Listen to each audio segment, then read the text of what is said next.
두피 구조를 봤을 때 우리가 이 두피 문제의 원인을 여러 가지를 파악할 수 있는데 그 중에서 가장 심플한 세 가지를 제가 좀 요약을 해서 가지고 왔습니다. 첫 번째는 보호작용.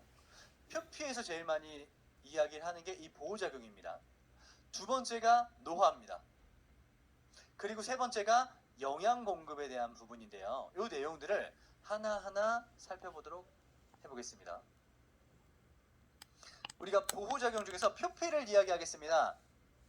피부의 가장 바깥쪽에 있는 부위인데 표피 중에서도 각질층과 과립층과 유국층과 기저층이 있습니다. 투명층이 물론 사이에 있지만 이건 손발바닥에만 있기 때문에 배제하고 두피를 기준으로 본다면 각질층, 과립층, 유국층, 기저층인데 그 중에서도 우리는 각질층과 과립층. 근데 오늘은 이 과립층에 대한 이야기만 한번 해보도록 하겠습니다. 과립층에 하는 역할은 이렇습니다. 2개에서 한 5개, 뭐 사람에 따라 다르겠지만 2개에서 5개의 케라토하이알린이라는 이 과립 세포로 구성이 되어 있는 층인데 이 세포는 핵이 있기도 하고 없기도 하고 좀 다이아몬드 형태로 되어 있던 세포들이 납작해지면서 편평해지는 그런 구조를 가지고 있어요. 핵이 서서히 사라지는 층이기도 하고요. 핵이 없다는 건 더 이상 분열을 안 한다는 얘기도 뜻하기도 합니다. 근데 여기서 가장 중요한 게 뭐냐면 이 베리어존이라고 하는 수분 저지막입니다. 애시드멘틀이라고 하기도 하거든요. 우리가 흔히 얘기하는 천연 보습이죠. 뭐 이렇게 생각하셔도 돼요. 과립 그 표면에 있는. 자, 이 베리어존 이 수분 저지막이 하는 역할은 간단합니다. 내 몸 안에 있는 수분이 바깥으로 빠져나가지 않게끔 만들어주는 역할. 제가 물을 먹었는데 체내에 흡수되고 우리는 이제 여러 개의 세포로 되어 있으니까 이 세포 사이사이를 뚫고 물이 만약에 갑자기 다 증발해 버린다면 건강할 수가 없겠죠. 그래서 피부도 외부에서 있는 오염물들을 막아주고 내부에 있는 것들을 바깥으로 배출하지 않게끔 만들어 주는 거예요. 그래서 이러한 부분들이 잘 만들어져야 건강한 상태를 유지하고 있거든요. 또 이 케라토하이알린이라는 이 과립세포는 밑에 기저층에서부터 서서히 분열을 하면서 올라와가지고 내 안에 핵 안에 가지고 있던 이러한 유분, 기름, 지질들을 바깥으로 이렇게 표출하는 기관이기도 합니다. 그런 단계예요. 그러다 보니까 내 피부를 지킬 수 있는 가장 좋은 환경을 만들어 놓는 게 이 과립층이라고 보시면 됩니다. 근데 이 만약에 과립층이 망가졌다면요? 이 과립층은 pH의 기준이 되기도 하는데 우리가 자꾸 약산성이 중요하다, 약산성이 중요하다 이런 얘기들 많이 하잖아요. 피부는 약산성으로 되어 있어야 보호작용이 굉장히 많이 됩니다. 왜냐하면 산성은 수렴작용, 닫아주는 작용, 모아주는 작용이 크거든요. 알칼리는 발산하고 열어놓고 부풀리는 작용을 합니다. 쉽게 많이들 뭐 알칼리, 빨래비누 뭐 이런 것들 비유하시는데 pH가 높은 것 중에 뭐가 있냐면 염색약이 있어요. 연모제. 연모제를 하루 종일 발라놓고 있다고 생각해보세요. 색소가 들어가는 건 떠나서 자극이 많이 되지 않을까요? 얼굴에 계속 염색약을 발라놓고 펌제를 발라놓고 계속 있다고 생각해보시는 거예요. 자극이 엄청 많이 되겠죠. 건조해지겠죠. 노화되겠죠. 그래서 장갑을 안 끼고 헤어 시술을 하는 분들을 보면 손에 아토피라던가 습진이라던가 자극이 건조해져서 일어나 있는 분들이 굉장히 많습니다. 이 우리 파트너 인턴 선생님 때부터. 그래서 알칼리는 열어놓기 때문에 보호작용을 상실하게 만들고 이걸로 인해서 노화를 굉장히 빠르게 촉진시킨다라고 알고 계시면 돼요. 그래서 우리는 얼마만큼 두피가 보호될 수 있는 약산성 막을 만들어 줄 거냐 이걸 생각해 보셔야 됩니다. 이 보호막이 형성이 안 돼 있으면 피부 자체는 어떠한 자극이 왔을 때 방어 태세가 되지 못하기 때문에 그대로, 그러니까 물론 많이 흡수가 되진 않겠죠. 그래도 일반 건강한 사람의 피부, 두피보다 더 많은 양의 외부 오염물질을 포함하여 외부 물질들이 침투되기 때문에 그만큼 더 트러블이 일어난다거나 자극을 느낀다거나 염증이 생길 수 있는 확률이 많이 높아진다라고 보시면 될 것 같습니다. 그래서 건강한 두피의 pH는 약 4.5 정도에서 4.67 요 정도까지 유지하고 있거든요. 그런데 이게 좀 높아져서 피부의 pH는 약 한 5.5 정도까지 올라갔다고 해도 이 약산성의 유지가 돼야 되는데 비누를 쓰는 분들, 알칼리 샴푸를 쓰는 분들, 혹은 약산성 샴푸라고 하는데 pH가 6.5 뭐 이런 제품을 쓰는 분들은 두피의 피부 장벽이 성인을 기준으로 완벽하게 낮아져 있어야 되는데 그 낮아져 있는 것보다 pH 등급이 높기 때문에 뭐 알칼리까지는 아니지만 두피가 봤을 때에는 등전점이 높아서 알칼리 샴푸를 쓰는 것 같은 느낌이 들 수 있다라는 거예요. 그래서 이 pH는 꼭 내 두피 피부와 맞는 약산성 적어도 4.5에서 5.5 정도를 유지할 수 있는 제품을 써주는 게 피부 장벽을 망가뜨리지 않는 가장 기본적인 요소가 된다. 그래서 우리 뉴스캔에서 말하는 가장 핵심적인 약산성 베이스를 지켜라, 약산성 샴푸를 써라, 약산성 피부 화장품을 써라 라는 것들, 그래야 내가 가지고 있는 천연 보습 인자, 수분 저지막, 이 베리어존이 망가지지 않는다. pH가 깨지지 않기 때문에 외부 자극으로부터 피부를 스스로 보호할 수 있다라는 걸 강조할 수가 있다라는 거죠. 수없이 좋은 뭐 천연 샴푸든 뭐 정말 특허 성분이 들어 있어도 이런 보호막 형성이 되지 않는 제품을 쓴다면, 너무 강한 제품을 쓴다면 두피의 자극은 커질 수밖에 없다라는 거예요. 그래서 저는 이렇게 하는 두피 스케일링을 선호하지 않습니다.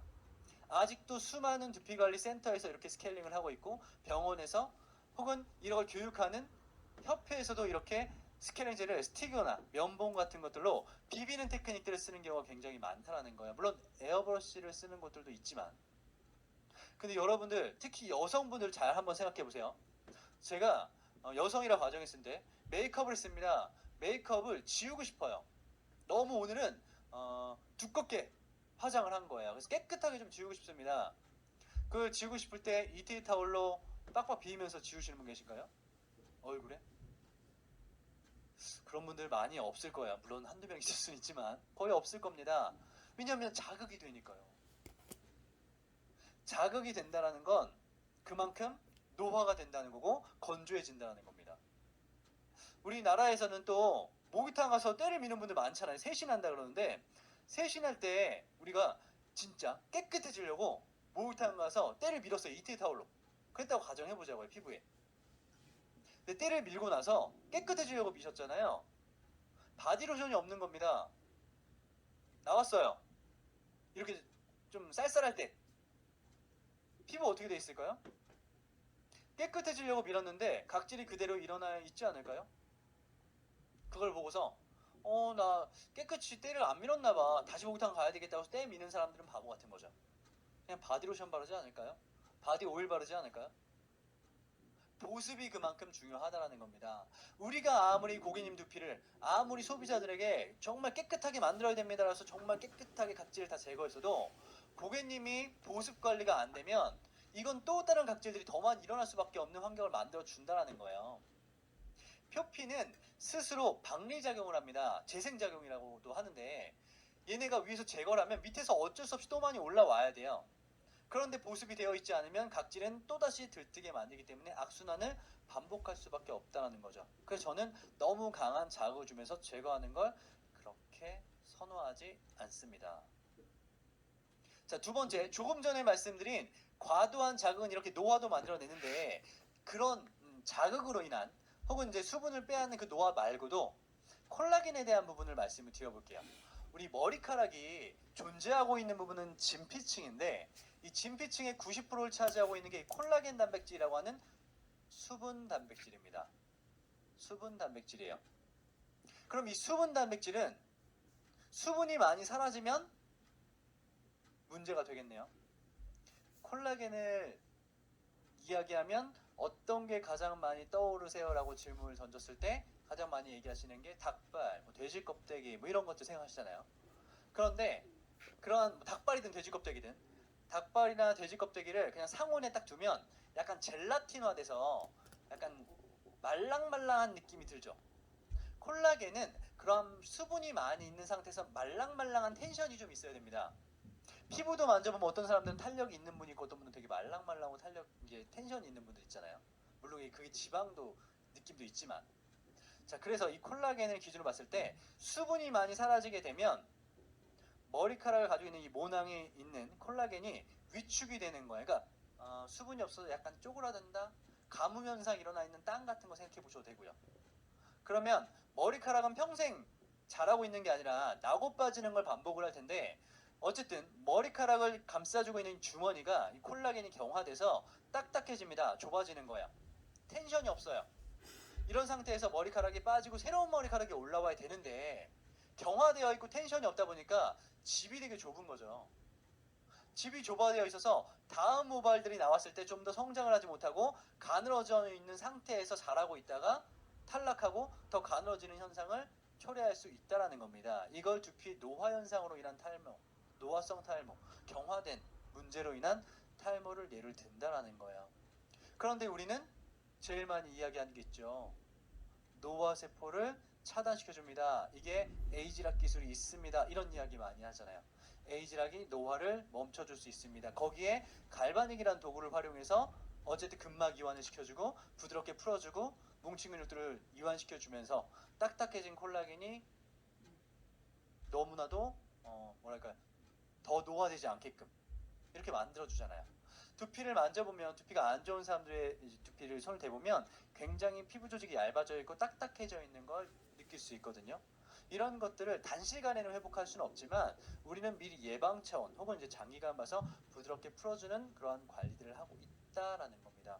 그래서 이런 것들의 키워드는 에이지락과 갈바닉을 통한 그런 근막 이완 같은 것들이 될 수도 있다라는 것을 또 키워드로 가져가실 수가 있어요. 그리고 혈액순환에 대한 부분입니다. 결과적으로 약을 먹든 뭐 관리를 하든 치료를 받든 뭐 레이저를 하든 목적은 두피 모유두에 두피로 가는 혈액량과 이 혈액의 질을 높게 하는 게 많게 하는 게 목적인 거거든요.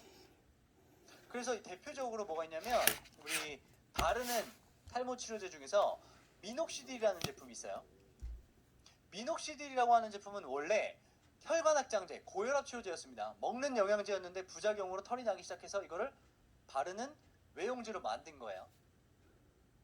결과적으로 피부에 발랐을 때 혈관 확장을 시키니까 혈액량이 증가해서 영양 공급을 많이 해주는 메커니즘이거든요. 그럼 우리는 그런 약물을 쓰지 않더라도 어쨌든 두피로 가는 혈류량을 늘려주자 이거거든요.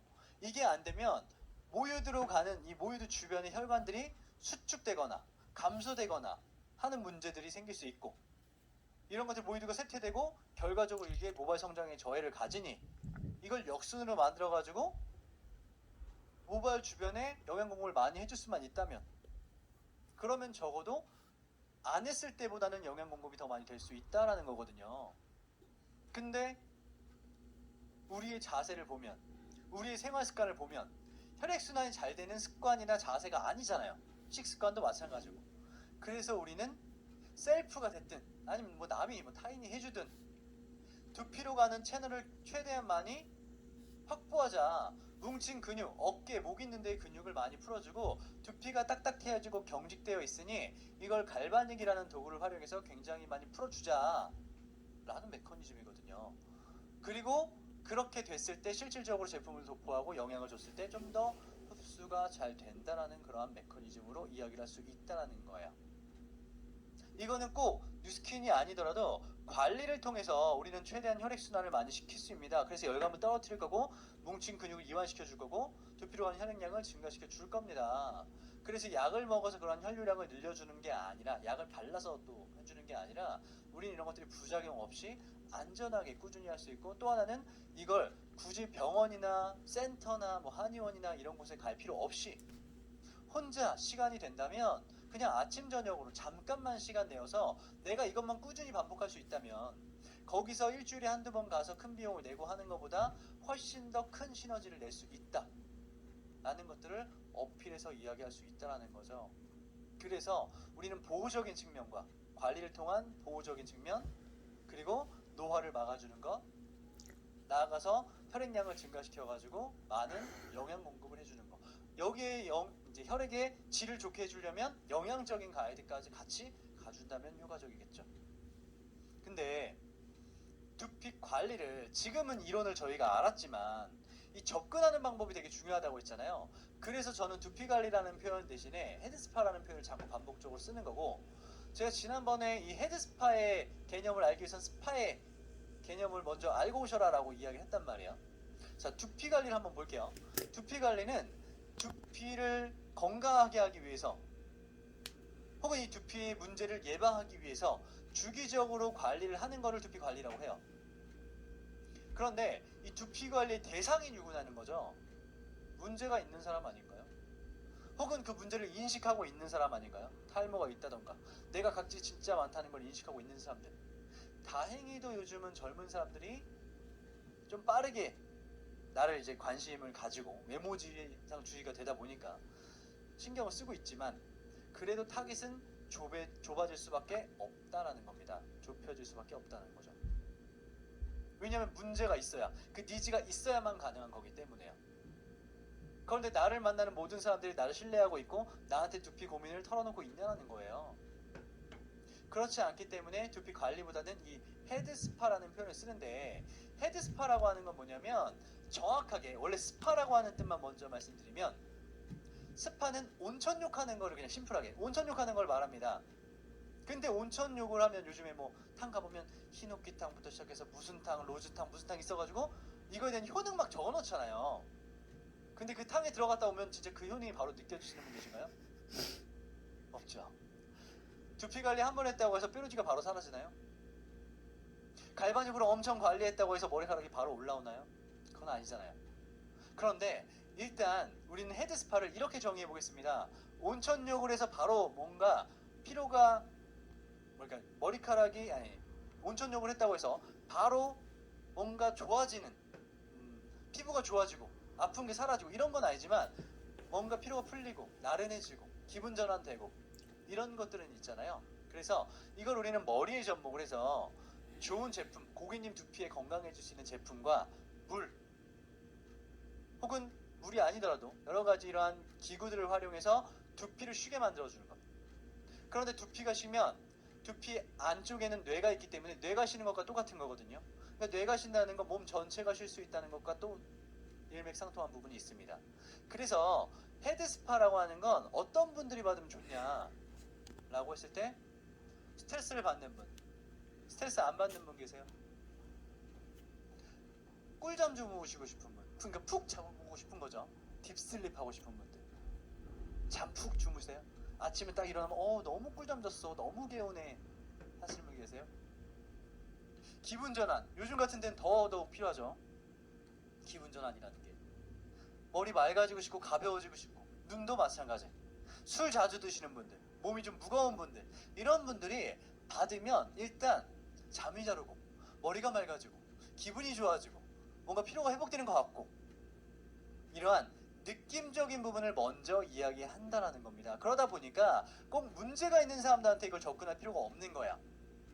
각질이 많아요, 뾰루지가 있어요, 염증이 있어요, 그래서 관리를 하셔야 됩니다가 아니라 받으면 시원해요, 받으면 잠이 잘 와요, 받으면 스트레스가 날아가는 것 같아요, 기분이 너무 좋아져요, 힐링이 돼요 라는 것으로 접근해 본다면 일단 듣는, 받아들이는 사람 입장에서는 거부감이 낮을 거라는 거예요. 그래서 두피 관리는 첫 번째, 문제를 찾습니다. 이 사람이 탈모가 있는지, 뾰루지가 있는지, 모발이 가는지, 어떤 문제를 이야기하면서 그 문제를 방치하면 더 큰 문제가 될 수 있으니, 혹은 이러한 문제가 있으니 우린 이렇게 임상이 많아요, 관리 좋아요 라는 거를 자꾸 어필한다는 거죠. 그래서 한 번 관리해서는 안 되니까 꾸준하게 이렇게 관리를 하셔야 됩니다 라는 티켓팅이든 아니면 주기적으로 이제 홈케어든 뭐 이런 것들을 강조하죠. 그래서 이거를 책임의 소지가 있다라는 거예요. 어떤 데들은 이렇게 얘기하거든요. 안 나면 환불해 줄게요. 근데 안 나면서 환불해 준다고 이야기하면서 환불해 주는 곳은 거의 못 봤거든요. 네. 관리를 더 길게 해준다던가, 아니 모발에 힘이 생겼어요, 잘 보세요 라고 뭔가 한다던가, 이런 분이 사실 되게 많다는 거예요. 어쨌든 좋아질 수 있게 책임을 져야 한다는 게 두피 관리, 탈모 관리의 가장 기본적인 이러한 흐름이라면, 헤드스파는 그런 요소들이 상당히 많이 줄어듭니다. 일단은 문제를 먼저 지적하지 않아요. 그냥 이 헤드스파의 좋은 점만 이야기합니다. 온천을 가서 온천을 하면은 피로가 회복되고, 이거 피로가 회복되면서 아토피도 좋아지고 혈액순환이 되면서 머리가 뭐 이렇게 뭐 구구절절한 게 아니라 그냥 온천욕 가니까 너무 기분 좋아, 힐링이 돼, 요즘 많이 해요, 이런 정도예요. 헤드 스파를 받으면, 갈바닉 스파를 받으면 머리가 맑아지고 잠이 잘 와요, 너무 좋아요, 하루 종일 기분이 좋아요. 스트레스가 날아가는 것 같아요 라는 그냥 좋은 점만 이야기하는 거예요. 고객님의 두피의 문제는 일단 배제하고, 그러면서 관심을 유발합니다. 진짜? 나 요즘에 좀 피곤한데, 나도 좀 쉬고 싶은데, 이거 그냥 밤에 자기 전에 하고 나면 집에서 좀 완전 잠 잘 와요. 꿀잠 주무실 수 있어요. 머리가 맑아져요. 라는 정도로 그냥 가볍게 이야기를 하는 거고요. 이거를 그냥 한 번만 해도 돼요. 한 번 했는데 시원하면 주기적으로도 유도할 수 있는 거지만 한번 받아보세요가 될 수도 있는 거죠. 그리고 고객님에게 제가 이러한 문제를 해결해 준다는 얘기를 하지 않았어요. 뭔가 문제가 있으니까 하셔야 된다는 얘기를 안 했습니다. 그래서 관리에 대한 책임이 굉장히 많이 낮다라는 거예요.